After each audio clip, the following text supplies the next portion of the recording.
Eu nasci na fazenda, chamava Caba Vida, no município de São Francisco, perto de Jaraguá. Nasci no dia 6/4/26, na fazenda. Depois fui registrada em Jaraguá. Os meus pais foram João Avelar de Carvalho e Eulina Alves de Carvalho, que era o nome dos meus pais. Eu sou a primeira de 11 filhos da mamãe. Papai era fazendeiro, plantador de milho, arroz, feijão, toda coisas de roça papai plantava. E ele também plantou fumo, fez rolos de fumos e foi me ensinando a tomar conta de tudo. Papai era muito exigente, muito bravo, mineirão, bravo mesmo. E a mamãe, graças a Deus, que era tão feliz, que uns curral muito grandes, são de posteira. Quando ela ficava esperando neném, ela nunca ficou esperando papai, né? Papai ia para a roça. E ela disse que quando mandava, fala pro João lá que eu tô sentindo dor de parto.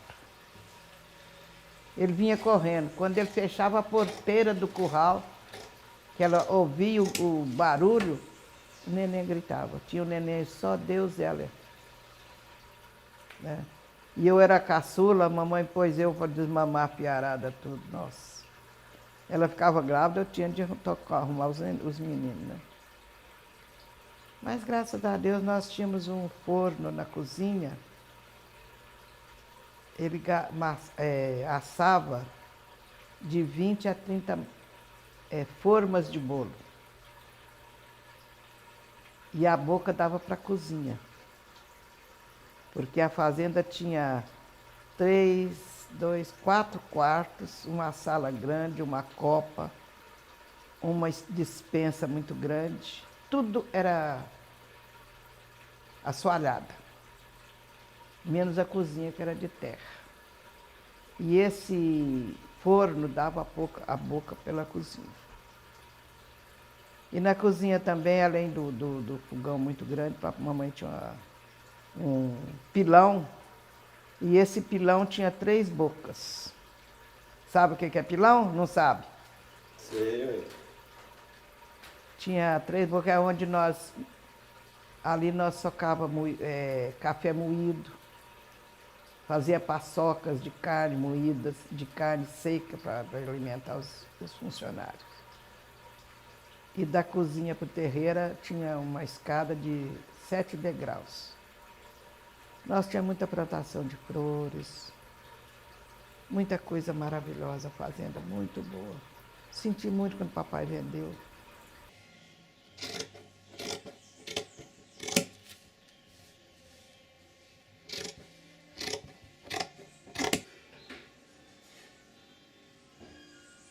E eu aprendi na roça a plantar toda espécie de mantimento. Que era arroz, feijão, papai nos punha para plantar. Naquela época não tinha essas máquinas, então era um homem abrindo o chão com enxada e nós levando aquilo e pondo nos buracos e tampando. E a mamãe criava a Rafael e a Geraldina, que era mais velho que eu, acho que 1 ano cada um. Então era nosso companheiro de ir para a roça para ajudar papai, levar, arrumar os fazendeiros, ajudar os funcionários, porque não era ajudar, que papai tinha os funcionários, mas ele exigia que nós fôssemos. Eu aprendi a cortar arroz, depois que o arroz está no ponto de colher, com cutelo. É um ferro que antigamente chamava cutelo, hoje eu não sei. E aquilo nós colhíamos arroz, nós as mulheres também. Fui criada assim. Depois papai punha uma mesa no quintal, que tinha um quintal grande próprio, já todo cimentado. E ali eu batia o arroz naquela mesinha. Depois nós ensacávamos, eu, a Geraldina e o Rafael. Tirávamos o feijão quando estava na época de colher, nós também batíamos aquilo na madeira lá para poder colher. E eu aprendi a mexer com gado também. Papai me ensinou a laçar, tirar leite, fazer queijo, tudo isso nós fizemos.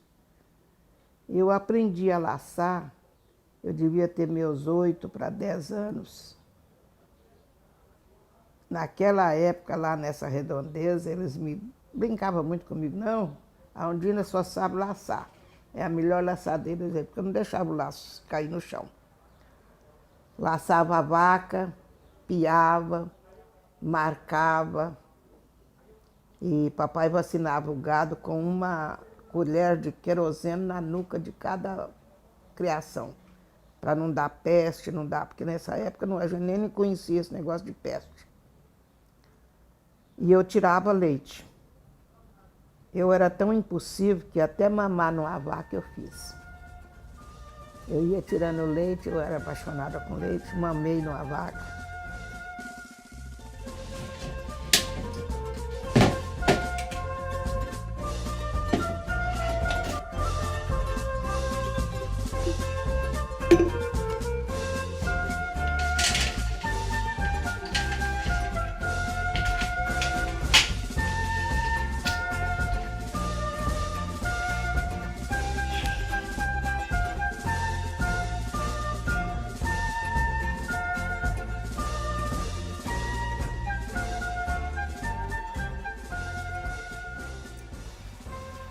E minha vida de roça, meu filho, eu tenho saudade. Foi muito trabalho, muito mesmo, muito trabalho. Porque eu fazia farinha no mujolo, eu era mocinha. Fazia farinha, ia para as roças colher feijão, colher arroz, peneirar, banar arroz, ensacar, colher milho. Nós fazíamos pamonha quase todo dia para dar para os empregados. E papai tinha plantação muito grande mesmo. Gostava de andar a cavalo, eu montava a cavalo e galopava no campo. Mocinha, né? E os boiadeiros gostavam de ficar olhando a gente. Gostava muito de laçar. Eu era considerada lá uma boa laçadeira de gado. Coisa que a gente não tira retrato, né? Não tem nenhum retrato dessas coisas. De jeito nenhum. Tinha muito cabrito, muito carneiro. Eu, para laçar, não tinha inveja de ninguém, não. Eu laçava mesmo. Mas foi uma criação muito boa, meu filho, porque naquele tempo era só esse trabalho, principalmente o povo de roça, né? Era trabalho mesmo duro. Você levantava cedo, não tinha negócio de ficar dormindo, não, toda a vida, não. E nem dormir durante o dia. Mas 8 horas você estava na cama, porque a gente não tinha televisão, não tinha rádio, não tinha nada. Era só serviço. E eu achava muito bom, muito gostoso, de muita luta. E menino sempre é rebelde, né? Nós, meninada, que a mamãe teve também os filhos muito um junto do outro, a mamãe matava capado, e tinha umas latas grandes assim, fritava a carne do capado, aqueles pedação assim, e punha na gordura e punha na prateleira assim, né? Que as latas tudo. O que nós fazíamos? Na hora que ela saía para os quartos, nossa meninada vinha correndo, enfiava a mão naquela gordura, tirava um pedaço de carne e saía correndo. Gente, me lembro disso como se fosse hoje, sabe? Fazendo as artes de criança. Mas tivemos uma juventude muito boa. Portanto, meus irmãos não... Só esses caçulas, que foi o Hermes, a Cristina, e qual é a outra também?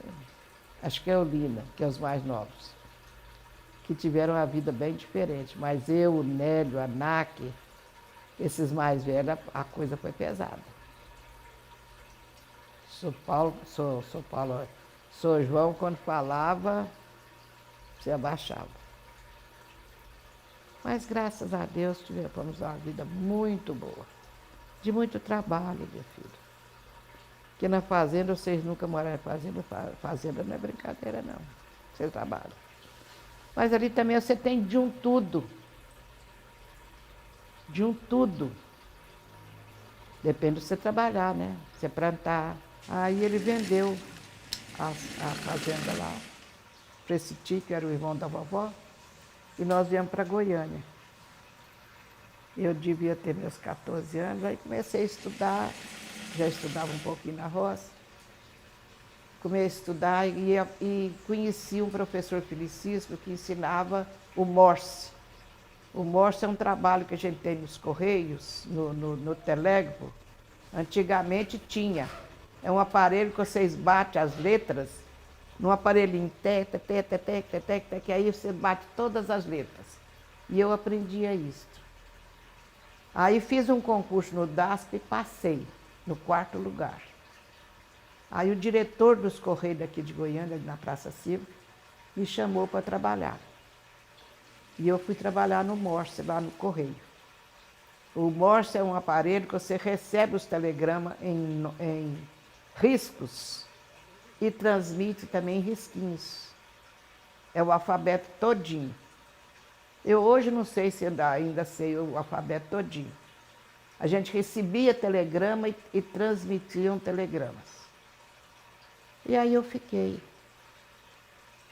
Já fui crescendo ali, trabalhando e ajudando o papai a educar os filhos, que o papai veio para Goiânia.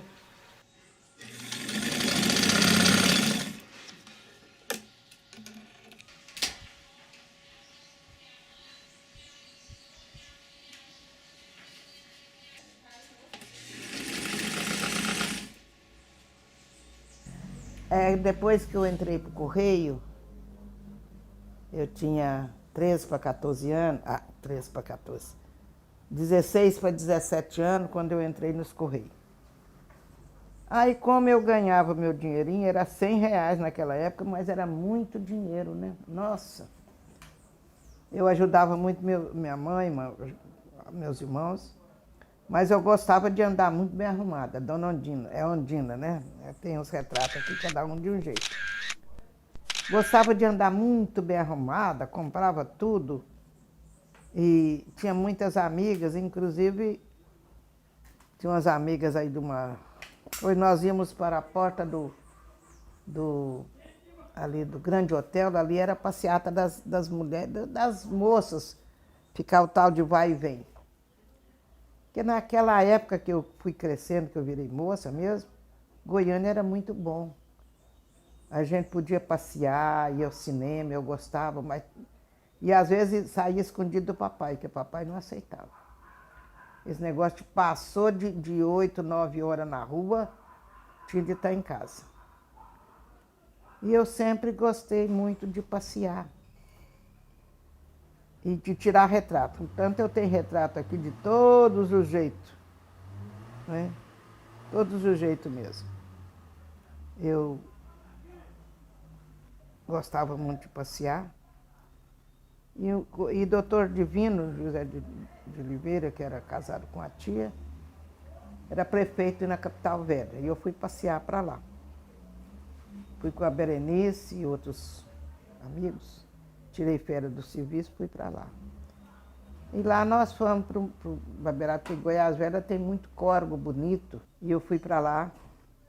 Nós fomos para o campo, depois nós fomos para a beirada dos rios. Tiramos retrato lá, inclusive eu tenho retrato aqui, trepado nas árvores, que eu era trepado nas árvores. Tirei retrato de maiô lá, né? E eles ainda puseram apelido inimigo da dona, onça. Que disse que eu era onça. E lá, e com esse revolvinho, fui para a beirada dos rios, tirei retrato com revólver na mão. Eu era desse jeito, dona Ondina. Eu não tinha medo de nada e também gostava, mas graças a Deus, nesse ponto de honestidade, eu tinha muito. Eu não gostava de nada mal feito. E ajudava muito a mamãe. Eu era a filha mais velha. E foi essa vida minha no tempo de moça, né?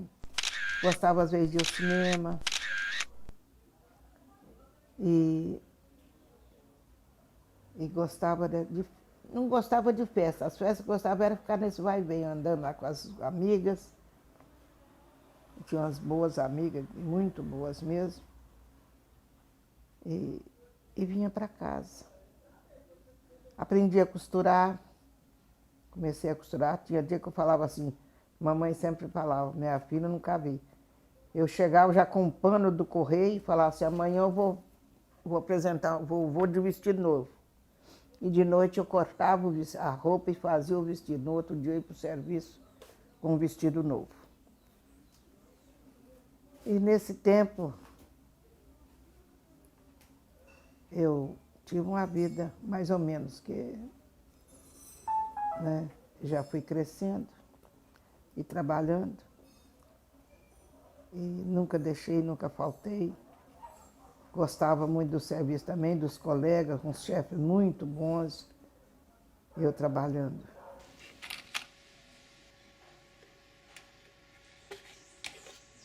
Besteira.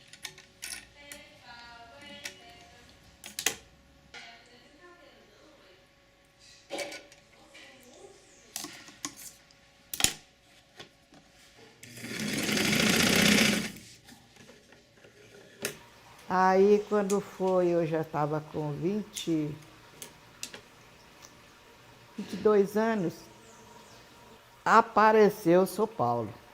Os pais dele vieram de Minas e mudaram para Jaraguá, compraram uma fazenda. E lá o São João mandou que ele viesse para Goiânia estudar. E ele veio e ficou morando no barracão do meu avô. Nesse ano o vovô faleceu e ele ia me buscar, desculpa essa, começou a me buscar de noite no serviço. Que eu tinha uma bicicleta, comprei uma bicicleta e tinha um revolvinho pequenininho assim que andava dentro da minha bolsa, mas nunca usei esse revólver. Porque eu vinha 4 horas do serviço. Porque Goiânia naquela época era uma paz maravilhosa, né? Que não tinha nada, a gente vinha, eu vinha de bicicleta. Mas ele com isso, ele começou a me buscar. E nós fomos enrolando, eu e o Paulo, né? Aí nesse rolo eu engravidei.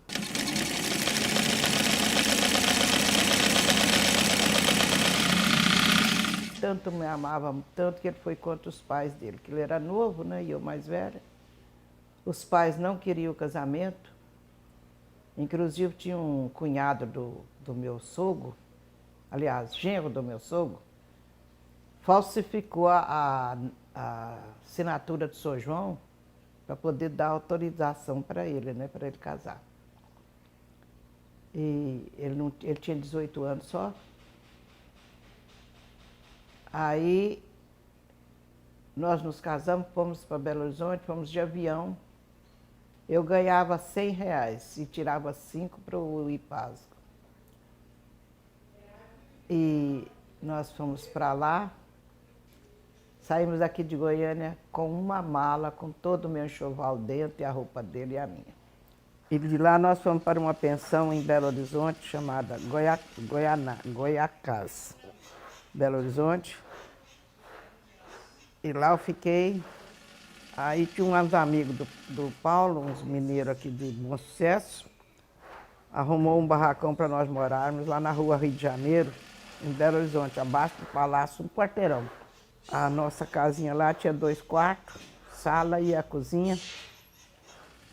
E eu entrei nessa casa, eu não tinha nada mesmo. Aí esse senhor Levi, que era o dono da casa, nos deu uma cama, eu comprei o colchão, ele me deu também um fogãozinho, onde eu comprei 2 panelinhas, 2 pratos, 2 garfos, e tinha uma panela de fazer café, uma caçarola. Era a nossa vida, e o Paulo não trabalhava. Mas como eu estava de licença, eu fiquei 4 meses por causa da gestação da Silvia, depois que ela nasceu. Eu trabalhava nos Correios, na Afonso Pena, e o Paulo não trabalhava, porque ele nunca trabalhou, ele casou sem mesmo nunca conhecer serviço, que era estudante. Aí, quando a Silvia inteirou mais ou menos 1 ano, uns 2 aninhos, ele arrumou um serviço numa casa de tecido, mas não gostou. Depois arranjou numa outra firma, chama Aliança da Bahia também. Ele não gostou. E estudando, começou a fazer o científico, que naquele tempo se falava científico e clássico, no Colégio Marconi. Ele estudava à noite. E ali ficou. Quando o diretor do Marconi soube que ele era casado, aí já tinha Sulamita. Ele, eu não me lembro o nome do diretor lá, pegou para ele, deu o resto dos estudos do científico para ele, que era 3 anos, né, naquela época. Deu para ele tirou o científico. E eu logo comecei, quando terou os 4 meses, eu comecei a trabalhar. E foi morar conosco um estudante chamava José Alves Pereira, nós tratávamos ele de Zuzu, que tomava conta da Sílvia, ele e o Paulo, enquanto eu trabalhava.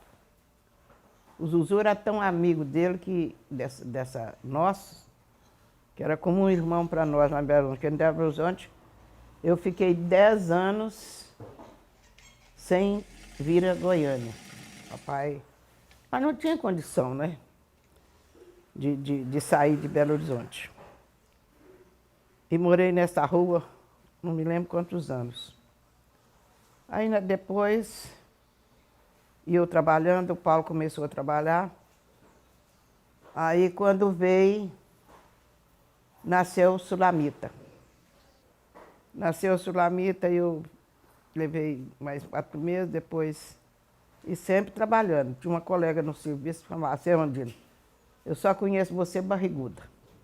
Porque eu tinha os filhos muito um perto do outro, muito mesmo. E fui tendo esses filhos, uma luta muito grande. Quando já tinha Sulamita, depois da Sulamita, como eu falei, tive o Saul, e depois tive um aborto, e o Paulo começou a fazer engenharia, aliás, estudar, né? Fazer o estudo lá, o cursinho para engenharia. E lá ele conheceu um professor chamado Dr. Milton Campos, ficou muito amigo mesmo.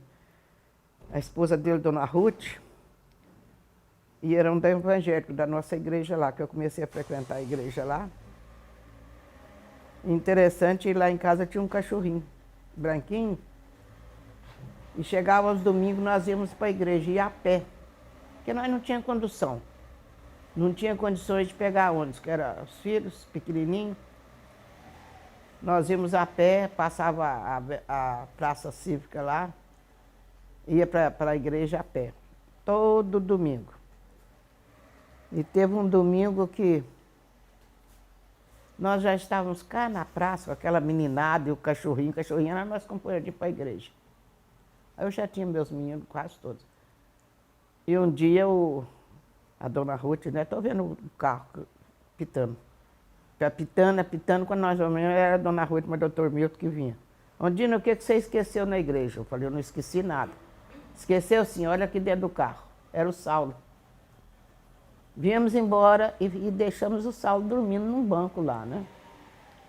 E como o Dr. Milton ficava lá sempre esperando os últimos sair da igreja, ele achou o Saulo e trouxe para mim. E nós viemos para casa. Aí nós já estávamos morando na rua Itaúna, na Floresta. Que da Floresta aí eu ia a pé para o serviço. E teve umas vezes que às vezes eu ia pegar ônibus, não conseguia passar a barriga na roleta, né? Que citamos, não sei como é que chama. Catraca. Na catraca. Que era tão grande que eu estava, né? Esperando outro filho. Ia a pé, lá da rua Itaúna até no Correio, que é na Afonso Pena. E os filhos, e tendo filho todo ano. E a vida nossa foi essa, meu filho. E nós tivemos muita luta, muita mesmo. Passamos fome, passamos frio. E eu tinha sempre, a minha gravidez era muito perto uma do outro, eu tinha somente uma saia e 2, 3 blusinhas de gravidez. E já tinha umas colegas lá falando, não é possível, era até a esposa de um médico. Ondina, você não é possível, só conheço você desse jeito. Mas Deus nos abençoou tanto que eu tive os filhos tudo parto normal. Chegar no hospital, a criança nascia imediato, né? E não fui daquelas mulheres gritadeiras, sempre as enfermeiras, a senhora não grita. Falei, gritar para quê? Toda a vida, graças a Deus, Deus me sustentou e eu não fui daquelas escandalosas.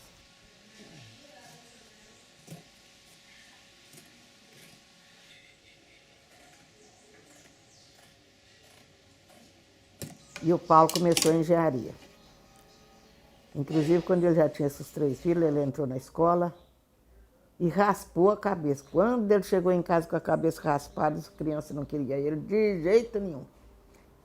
Mas, graças a Deus, ele entrou na engenharia, né? Passou, levou 2 anos, quase 3 anos para entrar. Entrou. E lá ele conheceu um professor, acho que era o Dr. Nilson, que era professor lá, e ficou muito amigo dele, era evangélico também. Aí falou, não, eu vou conseguir para você aqui uma bolsa de estudo aqui no colégio, que era a Faculdade Universal do governo lá em Belo Horizonte, e ele conseguiu um jeito dele ganhar um dinheirinho lá. E ele tinha então um dinheirinho que ele ganhava da universidade, para continuar os estudos. E aí meus filhos foram nascendo, eu trabalhando fora, aí ele também começou a trabalhar numa loja de tecido, depois não gostou, foi para um banco. Aí isso foi antes dele entrar na faculdade. Quando ele entrou na faculdade, ele largou porque ele começou a desenhar. Ele tinha uma facilidade muito grande para desenho. E o engenheiro, que era amigo dele, que deu para ele, ficou muito apaixonado, porque gostou demais dele do trabalho. E começou a ajudá-lo. Eu vejo em tudo isso a mão de Deus. Por isso eu digo a vocês que estão nas lutas, nunca desanima, porque a gente luta e vence. E aí nós lutamos, e fui nascendo todo ano. Quando ele formou, nós tínhamos 10 filhos.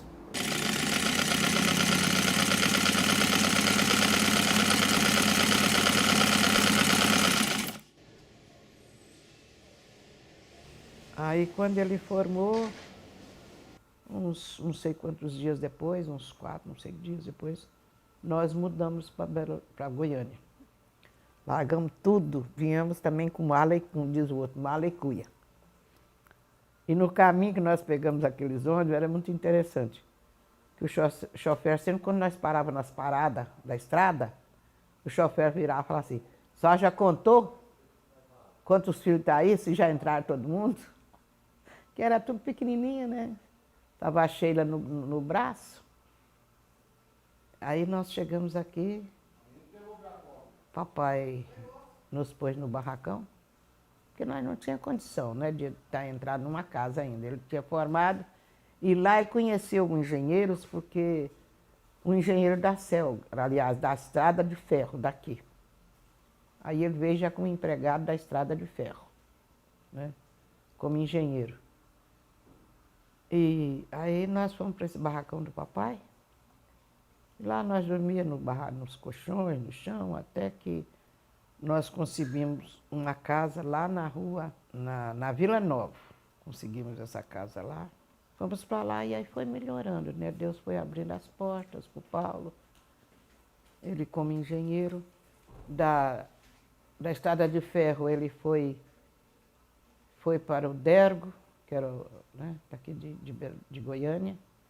Começou a trabalhar no Dergo, fazendo construções, e andava para o interior tudo, mas sempre muito honesto, graças a Deus. Nunca, graças a Deus, ele pegou um tostão dessas firmas. E fez aqui em Goiás, eu não me lembro onde, mas tem várias pontes que ele fez. E depois ele foi também, a firma mandou para Caldas Novas para fazer o CTC. Era o começo de Caldas Novas, o CTC foi levantado, né? Aí ele levava nós, punha nós lá num barraco lá, e ele, né, ajudou a construir ali o CTC. Do CTC ele fez mais uns 2 hotéis lá, que eu não me recordo o nome, e nós ficávamos também num barraco lá, né? Nós vivemos essa vida toda lá em Caldas Novas. Caldas Novas era pequenininho. E de lá nós voltamos para Goiânia, quando nós fomos morar ali na rua aqui no Jardim Goiás, naquele sobrado. E nessa época, o Silvio e o Saulo, o Saulo e o Silas, estudavam num colégio ali no setor universitário. E aí o Silas inventou mexer com drogas. E eu, às vezes, ficava preocupada demais, chorava demais, e nossa casa lá era Sobradinho, como é a nossa casa aqui, lá não sei como é que é, ali no Jardim Goiás, no Sobradinho, que até hoje está lá. Eu passo na porta e eu vejo, né? Tem as mangueiras, tem um quintal grande. E uma vez eu peguei 100 pintinhos lá para criar, para fazer, né? E morreram 5. Desses 100 eu criei 5. Eu criei o resto tudo, né? Só morreram 5. E minha casa, meu filho, toda a vida, desde Belo Horizonte, foram cheias de gente. Os estudantes iam lá para casa.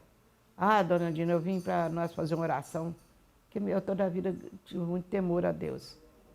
Ele falava, nós vamos orar aqui. E saía lá de casa, era meia-noite. Bebia o mingau das crianças, né?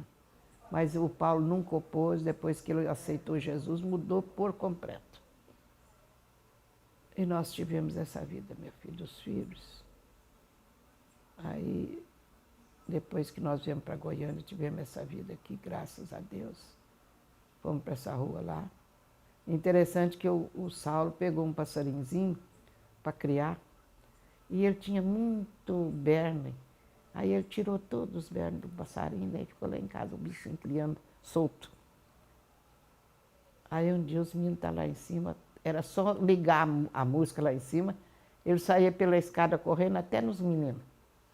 Quando chegava nos meninos, ele pulava na beirada da cama assim, ficava escutando música. Aí o Saul arranjou umas amizades de Brasília, levou e consumiram esse meu passarinho. Chorei demais, sabe?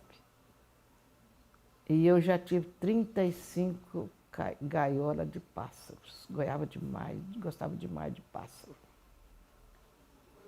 Aí o Paulo, trabalhando no interior de Goiás aqui, pegou um filhote de arara. A arara veio peladinha, aquele filhotão feio demais. E eu criei ela na mão. Era a única que respeitava, era eu. Ela não me bicava. Mas todo mundo ela bicava. Ela descia no chão e corria atrás de todo mundo. E de tanto ela caía, que era um caroço na beirada da asa, assim, né? Aquele caroço grande. Eu, na minha ignorância, ao invés de levar para um desses que mexe com pássaro, eu mesmo fui naquele caroço e cortei. Ela começou a perder sangue, né? Quando cicatrizava, ela ia com o biquíni, foi indo até que um dia, quando viu, ela caiu da gaiola e morreu. Eu não sei porquê. Criei também um casal de papagaio. E em casa sempre foi cheio de culto, ela é, né, evangélica. E cantava muito aquilo, abre a porta do teu coração. E o louro, de vez em quando, lá no tanque, está lá cantando. Abre a porta do teu coração. Era o louro. O louro era o macho. Aí a fêmea morreu, ficou só o louro. E um dia ele caiu duro, o veterinário foi do coração, mas também velhinhos já, né? Que eu toda a vida gostei muito de pássaro, muito mesmo. E aqui em Goiânia, tinha um senhor aí, Deus é tão maravilhoso que antes de nós irmos para essa rua, nós morávamos ali perto da escola técnica, em frente ao Santo Agostinho, né? Nós fomos expulsos da igreja presbiteriana ali do centro de Goiânia, ali do bairro Popular. Eles não aceitavam a obra do Espírito. Então nos tirou da igreja. Nós éramos 40 pessoas. Eu com a minha família e eu tinha um povo da mamãe e outros lá. E levaram lá para casa. Então ficou, tinha a Roseli, a Jane é viva até hoje, a Roseli morreu. Aí E ficou lá em casa 40 dias fechados. Ali nós tínhamos oração todo dia, o dia inteiro. E aí depois disso, que Deus levou esse povo, que depois, hoje é a Igreja Bom Pastor. Começou na minha casa. Depois a Ana Maria descobriu, uma senhora foi atrás dela na igreja e falou: Ana Maria, eu tenho um filho que está nesses como é que é? Hospital de doido, eu quero que você vá lá. Que era o José Berto. Aí a Ana Maria foi lá e tirou ele do hospital, ele mexia com drogas. E levou lá para casa. Aí eu tirei meus meninos de um quarto e montuei no outro e pus um quarto para ele. E ele ficou lá em casa. E foram orando. Com um mês ele abandonou as drogas. Foi recuperado, né? Aí começou a igreja também lá em casa. A igreja do Movimento Jovens Livres começou lá em casa. O Movimento Jovens Livres começou lá em casa, através do Zé Berto. Aí veio a mãe dele, trouxe mais 2 irmãos, também mexia com ele em casa. Aí abriu lá em casa, eu comecei a receber drogados, né? Aonde começou o movimento o movimento das drogas, né? Jovens Livres, o Movimento Jovens Livres. E aí começou também a fazer cultos lá em casa. E teve o Leondas, que também já mostrei para você o retrato, um preto. Tinha uma voz linda. E um dia nós estamos na reunião aí, quando a Rosinha, minha prima, falou: um dia o Leondas está vomitando lá no tanque. Nós corremos, ele tinha tomado veneno, queria suicidar. Porque ele era desses que não era nem homem nem mulher. Foi parar lá em casa também. Aí nós acudimos mesmo, levamos para o hospital. E lá o Joãozinho, meu irmão, deu sangue para ele. Então até quando ele morreu, ele falou assim: eu tenho esse sangue dessa família, dos Vilela. Gostava muito, tadinha, me chamava de mãe. Então mais uma coisa, né? Mais uma coisa começou dentro da nossa casa. Começou o Bom Pastor e depois começou o Movimento Jovens Livres. O Movimento Jovens Livres, os primeiros recuperados, foi dentro da nossa casa. E nós começamos a trabalhar nessa obra também. O Paulo se dedicou, eu dediquei, e a nossa casa era sempre cheia dele, mas Deus foi nos abençoando de tal maneira que depois nós mudamos aqui para o Jardim Goiás. E teve essas outras coisas todas. E Deus foi sempre nos abençoando, meu filho.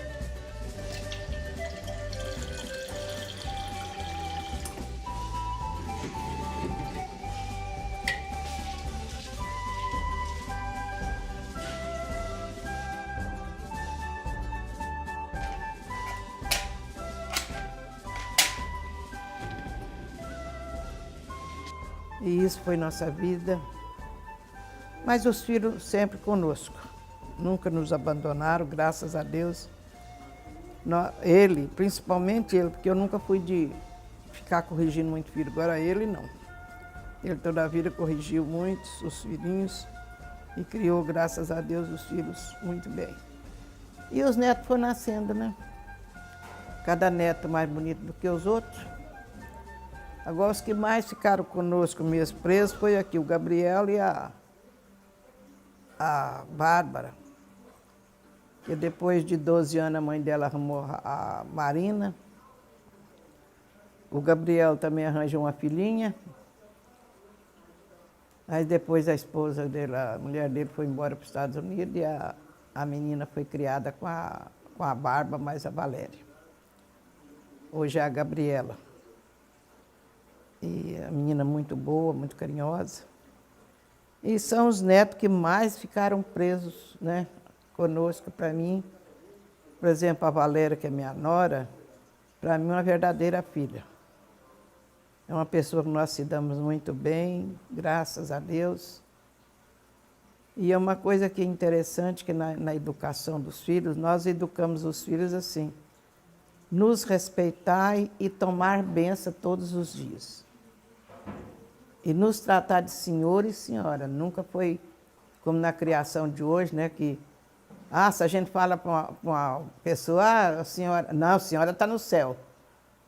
Não sabe respeitar os pais. Mas, graças a Deus, nossos filhos, toda a vida nos respeitou muito nesse ponto. Toda a vida tem o Cid, que é esse que mora aqui pertinho. Ele todo dia bença para lá, bença para cá, vai para o serviço, volta, passa aqui, está na benção. O Saulo, muito carinhoso. Silvio. Os que moram em Goiânia, graças a Deus, têm me dado muita atenção. Então, eu não tenho nada que reclamar desses últimos tempos, depois que os filhos casaram. Mesmo casados, eles não nos abandonaram. Sempre conosco. E os filhos deles, os meus netos, estão aí. Eu já tenho mais de 20 netos. Tenho uma turma de bisneto também. Estou com um bisneto vai fazer 22 anos agora. Se Deus permitir, eu vou ver tataraneto, né? Porque eu estou com 90 anos, não sei o que Deus quer. Mas eu digo mesmo para quem quer ouvir que nossa família é muito abençoada. Muito mesmo. Deus tem olhado, tem cuidado, cuidou dos filhos, cuidado das noras, dos netos. E eu falo sempre, eu lembro muito da minha mãe, que ela sempre falava assim, a minha família é a família mais bonita que tem. E é a mesma coisa que eu falo. Meus filhos, meus netos, meus bisnetos que já estão aí, são o povo mais bonito que eu tenho. Porque meu esposo, para mim, é um príncipe. É o homem mais bonito que existe. E hoje mesmo, eu olhando os retratos dele, que coisa mais linda. E assim foram nossa vida, né? Graças a Deus, um esposo 100%. Uns filhos também muito amorosos, muito 100%, meus netos. E os netos têm já também as esposas que, graças a Deus, eu orgulho por tudo. Deus tem abençoado muito nossa família. Como eu hoje estava conversando com a filha mais velha, que teve aqui, a Silvia, nossa família é muito abençoada. Mesmo com todos os erros que tem, são muito abençoados. Que todos temem a Deus, buscam a Deus e sabem que nós, sem Jesus, não somos nada. Né? Essa é a nossa vida. A vida de uma família grande, porque a minha família é muito grande. Como eu tenho, né, os 11 filhos, criei 5 dos outros. E esses que eu criei, todos me chamam de vó, têm muito respeito por mim. Tem uma que foi para a Itália, que é a Marisol. Ela toda semana me liga, conversa comigo. Teve um rapaz de São Paulo que ficou comigo aqui 2 anos, o Samuel, e a Barba até pôs apelido dele de Mumu. Mas ele não esquece um aniversário daqui em casa, para mim, me telefona, é um carinho imenso comigo. É um rapaz também que morou comigo 2 anos. Ele é da Orquestra Sinfônica de São Paulo. Eu dou graças a Deus porque a minha vida até agora, aos 90 anos, tem sido muito abençoada. Muito mesmo. Uma família muito querida, muito abençoada. Uns filhos 100% bonitos, maravilhosos. Noras, genros, netos, tudo. Eu não tenho que reclamar de ninguém. Os filhos que eu criei são meus verdadeiros filhos. Eu sempre oro e falo com Deus. É os filhos do coração e os filhos que saíram de dentro de mim. Mas são todos verdadeiros filhos. Eu amo todos com o mesmo amor que eu tenho um, tem outro. São os verdadeiros filhos. E os netos também, cada qual mais bonito que o outro. É uma família muito querida.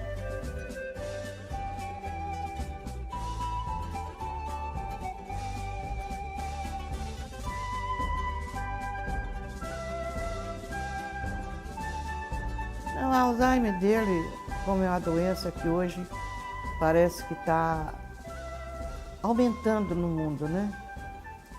Ele como engenheiro, porque ele quando formou, a engenharia era feita no lápis, as plantas era feita na caneta mesmo, no duro. Ele passava a noite em cima de uma prancheta desenhando as plantas, né?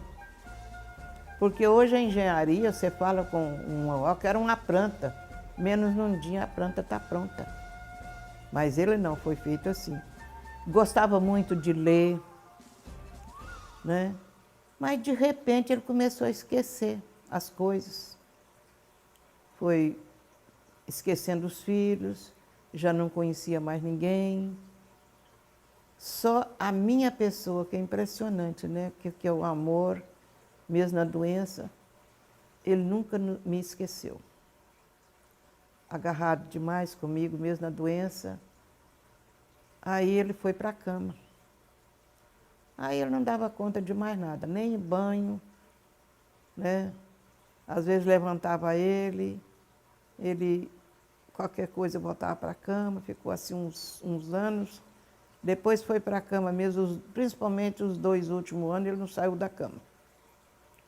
Ficou mesmo prostrado na cama, não conhecia ninguém, alimentar era né? E o Alzheimer não tem cura para o homem, né? Só para Deus. E aí quando ele deu pneumonia, foi quando nós levamos ele para o hospital, ele ficou nesse apartamento. Lá ele tratou, melhorou, veio para casa. Chegou aqui em casa, dentro de poucos dias, ele tornou a ter a pneumonia, voltamos para o hospital. Aí ele já foi diretamente para a UTI. E a UTI é um lugar muito triste. Aí ele ficou na UTI, o hospital muito bom, muito atenciosos, desde o porteiro, que o porteiro ficou tão acostumado comigo que me chamava vozinha, né? E ele ficou na UTI, mas isso eu ia lá todo santo dia, das 3 às 4. Que a UTI tem horário, né, para você ir. Mas ele ficou na cama, tadinho. Sozinho ali, mas era imenso a UTI lá, tinha muita gente. Mais uns médicos muito atenciosos. As moças que trabalhavam lá também muito atenciosas. Mas ele já não alimentava direito, não conhecia ninguém. O banho elas que davam, você imagina, ele era um homem que não deixava nem os próprios filhos dar banho nele, né? Que depois foi a Barba que me ajudou demais nesses banhos dele quando ele estava em casa. E lá no hospital ele por conta desse povo, né? Ali dava banho nele, arrumava ele, que tadinho. Mas ele não conversava, não via ninguém, sempre com os olhinhos fechados. E lá ele ficou 45 dias desse jeito. A pneumonia voltou as 2 vezes. Depois parou os rins, ele teve que fazer hemodiário. E foi piorando, piorando, piorando, piorando. E não teve mesmo apelo. E ficou 45 dias, né? Nós íamos lá visitar, eu mais a Suzana, no último dia, nós fomos lá visitá-lo, das 3 às 4. Nós chegamos lá, ele estava com o corpinho já muito machucado, porque esse tempo todo na cama, né, vai ferindo o corpo. E a Suzana pegou, passou óleo no corpo dele, mas ele não falava nada, nem olhava, nem nada. E nós conversamos com ele, ela abraçou ele, beijou, eu também fiz isso, abracei, beijei. E na hora de sair, nós beijamos ele com os olhinhos fechados, mas na hora de sair, ele regalou bem os olhos, olhando para nós. Com os olhos bem abertos, né? Nos olhando. E como tinha vencido a hora, nós saímos, despedimos dele e viemos embora. 4 horas. E aí, quando foi 7 horas da noite, eles ligam que Deus tinha levado ele, né? Quer dizer, antes disso, interessante, porque a gente que é esposa, a gente sempre ora para Deus assim, não leva não, deixa ele. Eu preciso dele. A minha oração é de segurança, né? Mas como somos evangélicos, uma senhora da igreja disse que Deus começou a inquietar o coração dela para que ela conversasse comigo. Ela ligou, eu falei, então vem aqui em casa. Ela veio e falou, ó, Dina, Deus tem uma semana, está inquietando meu coração para falar com você, para liberar o Paulo, que você está prendendo ele. Eu falei, meu Deus. Aí eu orei muito. Aí nesse dia eu liberei ele. Falei com Deus, né? Desde a noite que eu orei muito. Falei, Senhor, o Senhor faça a tua vontade, não a minha. Que a minha vontade é que ele ficasse comigo. Mas como o Senhor está pedindo para liberá-lo, ele está liberado. O Senhor faça a tua vontade. Justamente nesse dia Deus levou ele. Então eu digo a você, meu filho, que tudo nesse mundo nós precisamos depender de Deus. Porque a minha oração em tempo que eu queria que ele ficasse, né? Mas Deus já tinha preparado ele para levá-lo. E Deus levou ele, e eu sei que ele está com o Pai, que ele está na mão do Senhor. Ah, interessante que no enterro dele, foi muitos engenheiros lá para nos ver, e eu não saí da cabeceira lá do corpinho dele, né? Lá no cemitério. Aí chegou um engenheiro, falou comigo assim, a senhora está vendo esse corpo aí? É um corpo. Mas a senhora estava olhando bem para ele? Eu falei, uai, estou aqui na cabeceira dele. Esse homem, como engenheiro, não tem 10 reais do governo. Ele foi engenheiro de nunca tirar 10 reais do governo. Toda a vida ele foi um homem honesto nesse ponto. Não, o serviço dele, se era esse, tanto é esse tanto. Nunca tirou. Então, meu filho, ele como avô de vocês, foi um homem que deixou um nome de honestidade. Foi um engenheiro muito honesto, portanto, eu dou graças a Deus que qualquer pessoa, engenheiro que fala nele, fala sobre isso mesmo, sobre a honestidade dele. Foi um avô que vocês podem ter esse orgulho de vocês, de quem foi o Paulo. E essa era a nossa vida. Enterrei ele e estou continuando do jeito que eu estou, né? E agora, nesse fim da vida, me aparece esse câncer, né? Depois de 50 anos. Mas estou também nas mãos de Deus, seja feita a vontade de Deus na minha vida. Mas tenho conversado com Deus assim, o que Ele tiver para mim ainda fazer, eu quero fazer. Que a minha vontade é ainda ser bênção para o próximo. Eu não sei o que vai acontecer comigo no dia da manhã. E ser bênção para a minha família. Eu não quero que nunca né, tenha qualquer coisa entre eu e a minha família. Que família que eu digo é filho, nora, genro, neto, bisneto, tataraneto, o que tiver Deus para me dar, né? Que isso é uma família. Graças a Deus, meu filho, até esse dia de hoje, Deus tem me dado essas experiências que eu tenho. Eu agradeço a Deus por conhecer Jesus e ter essa família tão maravilhosa. Tá?